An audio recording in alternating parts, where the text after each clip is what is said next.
Et si je vous disais que la plus grande, la plus longue et la plus folle chasse au trésor de tous les temps n'a pas commencé sur une carte, mais sur un échafaud, une fortune colossale, aujourd'hui estimée à plus d'une centaine de millions de dollars, lancée par une seule phrase, à la seconde même de la mort d'un homme.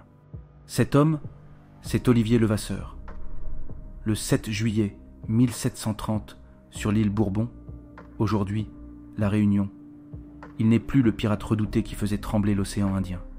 Il est un condamné, face à une foule immense, massée sous le soleil écrasant de Saint-Paul pour assister à sa pendaison. Alors que le bourreau s'avance et que le silence se fait, l'impensable se produit. Dans un geste de défi ultime, Levasseur, surnommé la Buse, arrache un collier de son cou. À ce collier, un cryptogramme. Il le jette dans la cohue en hurlant une phrase qui va traverser les siècles. « Mon trésor, à qui saura le prendre ?» Ce geste, qu'il soit un fait historique ou une légende popularisée bien plus tard, est l'acte de naissance d'un mythe qui refuse de mourir. Pour déchiffrer le secret, il faut d'abord comprendre l'homme. Qui était vraiment Olivier Levasseur ? Comment ce fils de bonne famille, promis à une vie respectable, a-t-il pu devenir ce prédateur des mers, l'un des criminels les plus recherchés de son temps ?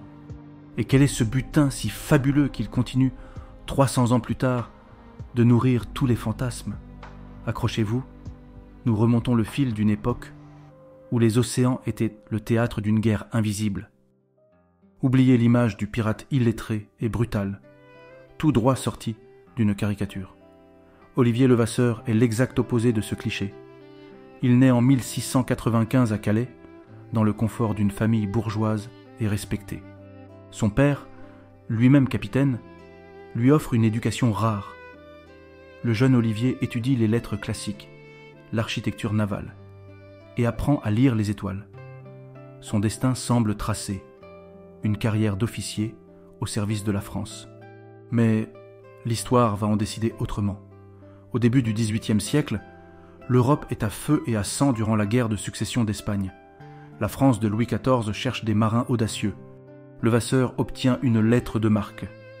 Ce document officiel fait de lui un corsaire. Ce n'est pas un pirate, pas encore. C'est un entrepreneur de la guerre navale, autorisé à piller les navires ennemis. Pour ce jeune homme avide d'aventure, c'est une aubaine. Il apprend son métier sur les mers déchaînées.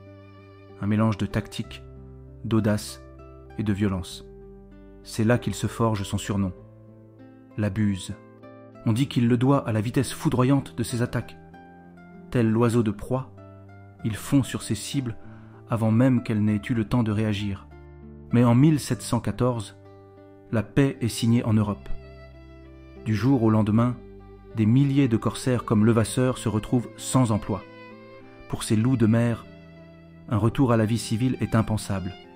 La frontière entre la guerre légale et la piraterie est mince. Levasseur, comme beaucoup, la franchit sans un regard en arrière. Il met le cap sur l'épicentre mondial du crime organisé de l'époque, les Caraïbes. Il rejoint Nassau, aux Bahamas, en 1716. Ce n'est pas juste un port, c'est une république des pirates, un État autonome où opèrent les plus grands noms de la flibuste. C'est le Wall Street de la piraterie. Là-bas, Levasseur opère aux côtés des légendes comme Benjamin Hornigold, le mentor de Barbe Noire, ou encore l'anglais Edward England. C'est une université du crime en haute mer. Il y perfectionne ses méthodes et consolide sa réputation. Mais cet âge d'or des Caraïbes est un feu de paille. Les empires coloniaux lancent une répression d'une brutalité sans précédent. Les marines anglaises et françaises nettoient les Caraïbes. Les pirates sont chassés, capturés, pendus. Face à ce nettoyage, Levasseur prend une décision qui va construire sa légende. Il fuit. Il abandonne les Antilles pour un terrain de jeu bien plus vaste, moins surveillé et potentiellement encore plus riche, l'océan Indien. C'est là que la Buse va passer de simple pirate à véritable mythe. L'océan Indien, au début du XVIIIe siècle, est l'autoroute des trésors de l'Orient. Épices, soieries, porcelaine et bien sûr des coffres remplis de pierres précieuses et de métaux. Pour les pirates qui ont fui les Caraïbes, c'est un paradis. La Buse, désormais alliée au redoutable capitaine anglais John Taylor, comprend vite le potentiel de cette nouvelle zone de chasse. Leurs navires, le Victory pour le Vasseur et le Cassandra, rebaptisé Fancy, pour Taylor, sèment la terreur. Le destin, le 8 avril 1721, leur sert sur un plateau ce qui deviendra le plus grand braquage de l'histoire de la piraterie. Au large de l'île Bourbon, un immense vaisseau portugais, le Nossa Senhora do Cabo, la Vierge du Cap, est pris dans une terrible tempête. C'est une forteresse flottante, armée de 72 canons. Mais, face à la fureur de l'océan, l'équipage est forcé de jeter toute son artillerie par-dessus bord pour ne pas sombrer. Dématé, le navire fantôme se réfugie dans le port de Saint-Denis pour des réparations. Ce que la Buse et Taylor ignorent encore, c'est que ce navire est un véritable coffre-fort flottant. À son bord se trouvent des passagers d'une importance capitale. On y trouve le comte de Ericeira, vice-roi des Indes portugaises, et l'archevêque de Goa. Ils rentrent en Europe avec la fortune de la couronne portugaise, caisses de diamants, bijoux, perles, barres d'or et d'argent. La légende mentionne aussi un objet d'une valeur mythique, la croix d'or de Goa, en or massif et incrustée de pierres précieuses. Cependant, sa présence à bord n'est pas prouvée par les archives connues. Quand la nouvelle d'un navire portugais désarmé arrive aux oreilles des pirates, ils n'hésitent pas. Avec leurs 2 navires et environ 480 hommes, ils foncent vers Saint-Denis. L'attaque est d'une rapidité déconcertante. Le Nossa Senhora do Cabo, privé de ses canons, est une proie facile. Après un combat bref mais violent, l'équipage portugais en sous-effectif est submergé. Sous les yeux horrifiés des habitants de l'île, le fleuron de la marine portugaise est capturé. La prise est totale. Le navire sera même rebaptisé le Victorieux et attribué à Levasseur. Lorsque les pirates découvrent la cargaison, la réalité dépasse leurs rêves les plus fous. Le butin est si colossal qu'ils n'auraient même pas pris la peine de voler les effets personnels des passagers. Les estimations modernes parlent d'un butin qui se chiffrerait aujourd'hui entre 100 et 200 millions de dollars. C'est, sans conteste, l'une des prises les plus riches de tous les temps. Avec ce seul acte, Olivier Levasseur vient de passer du statut de criminel à celui de légende vivante. Son nom est désormais gravé en lettres d'or et de diamants dans les annales de l'histoire. Après un coup pareil, que faire? Quand on possède une fortune capable de rivaliser avec celle de petits royaumes, quelle est la prochaine étape? Pour la Buse, la réponse est simple, la retraite. Immensement riche, il se retire avec ses hommes à Madagascar, sur l'île Sainte-Marie, un repère de pirates notoires où les hors-la-loi peuvent vivre en paix. À cette époque, la France propose une amnistie royale à tous les pirates qui renonceraient à leur vie de crime. La Buse semble accepter et devient même pilote pour le port local.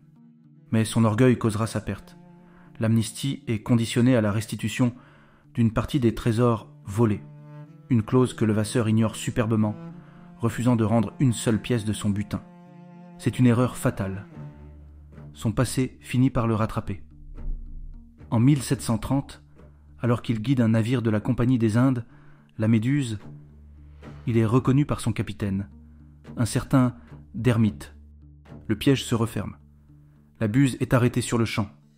Il est conduit, enchaîné, sur l'île Bourbon, là où il avait réalisé son plus grand exploit, pour y être jugé. Le procès est une formalité. Les preuves contre lui sont accablantes. Il est condamné à la pendaison.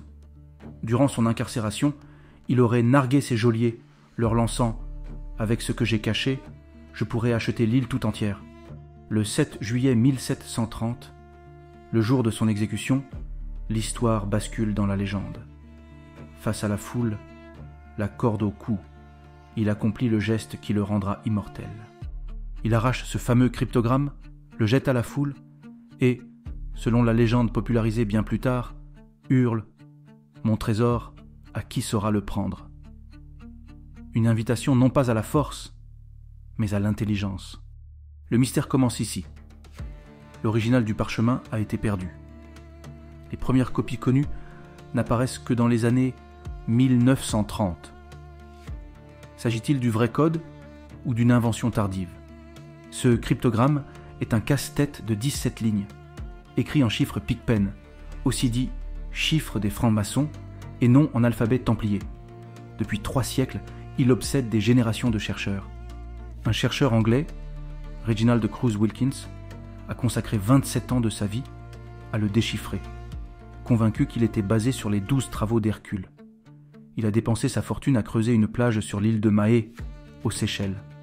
Il a rapporté y avoir trouvé des vestiges, dont 2 cercueils avec des squelettes et des pistolets de pirates, mais jamais le trésor principal.